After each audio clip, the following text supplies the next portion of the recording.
You are listening to Sea Realm Radio on WOOL 91.5 FM, Bellows Falls, Vermont. Actually, that's not true. I am in the radio station, but my radio show just wrapped up a couple minutes ago. I was speaking with Dermot O'Connor, the angry animator. We talked about, well, a wide variety of topics, actually, and much of it very historical.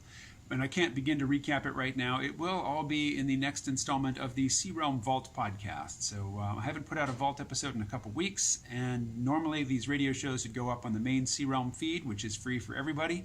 But because I'm behind on the providing content to the paying customers, this fascinating conversation, which dealt with politics and digital media, but also with Hermeticism and mysticism and the history of the transmission of Greek knowledge through the Islamic world to the Christian West.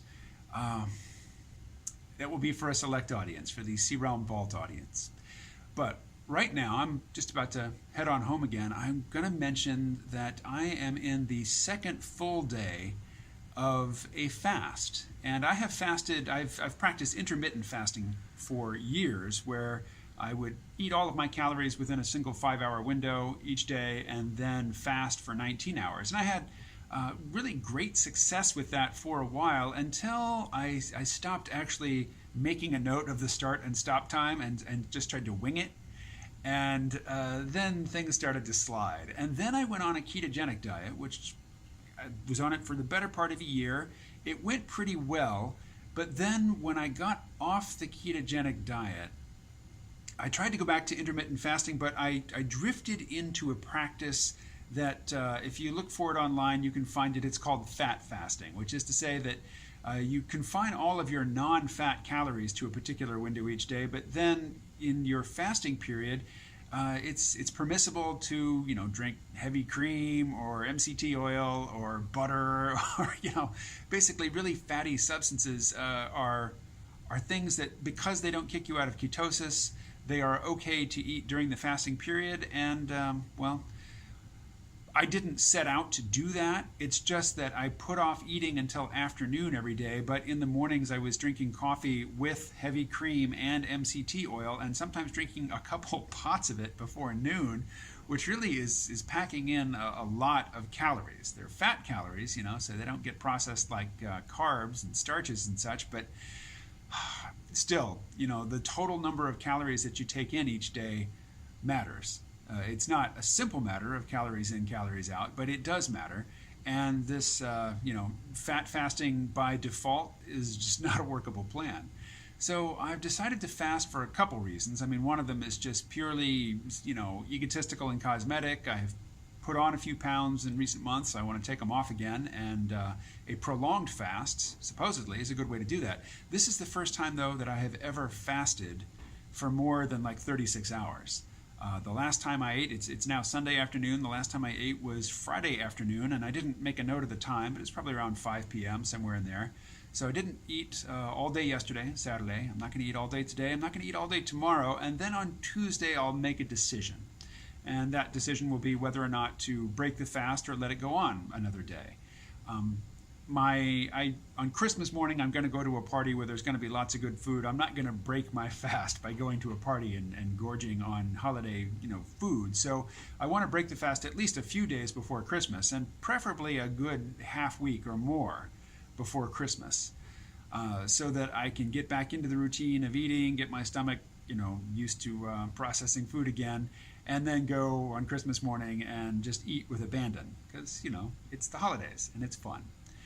But, slimming down was one motivation, but also changing my consciousness was another motivation. Fasting is renowned for, its spiritual benefits. That's why people who are on a spiritual quest will employ fasting. It's not to be skinny. It's not to, make the cheekbones stand out.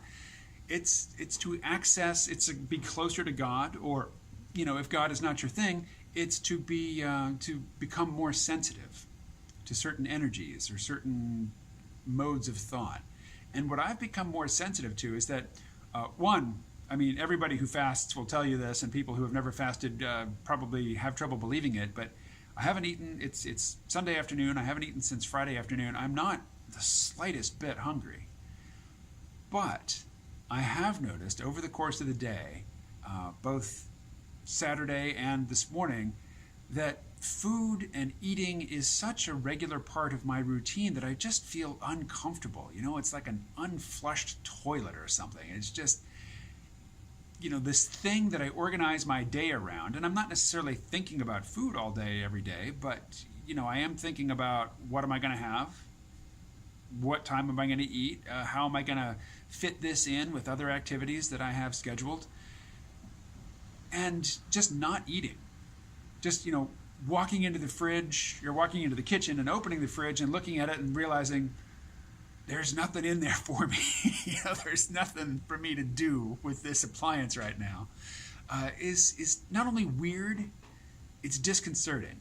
And I wonder how long that's going to go on. I mean, I've read about other people's experience with fasting where, they mention that it really brings into crystal clarity how focused they are on food in their daily routine most days. And, once you break that, once you're no longer anticipating your next meal or thinking about what you're going to have or, wondering what there is to snack on, once that's just completely out of your mind, then new possibilities open up. And I'm not there yet. I am still very much noticing that my habitual self is looking to munch on something, even though I'm not hungry.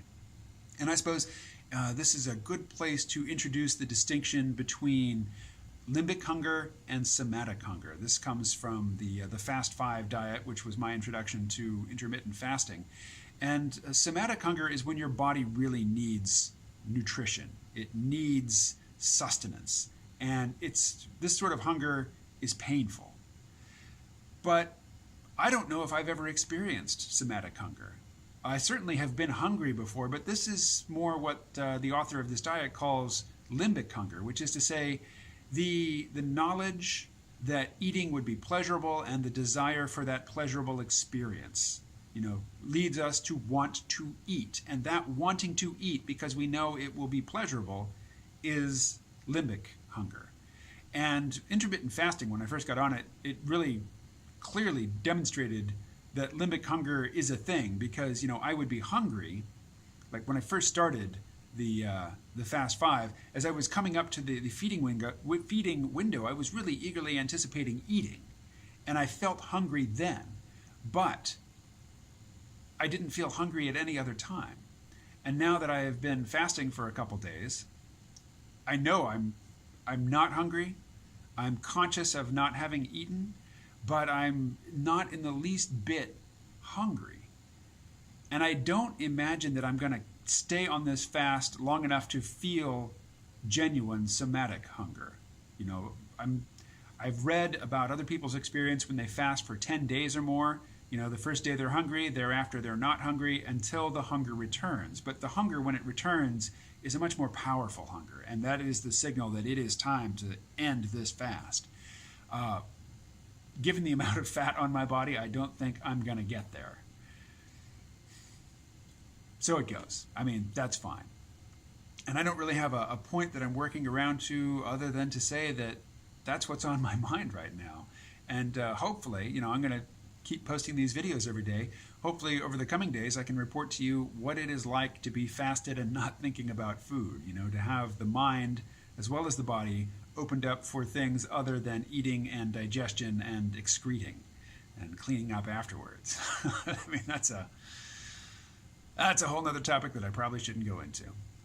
But I'm going to leave off here. Thank you very much for checking in daily or, binging if you've just discovered this channel and you're checking out what I've done in the past. I will be back quite soon with more of this, whatever it is. See ya. Well, you'll see me.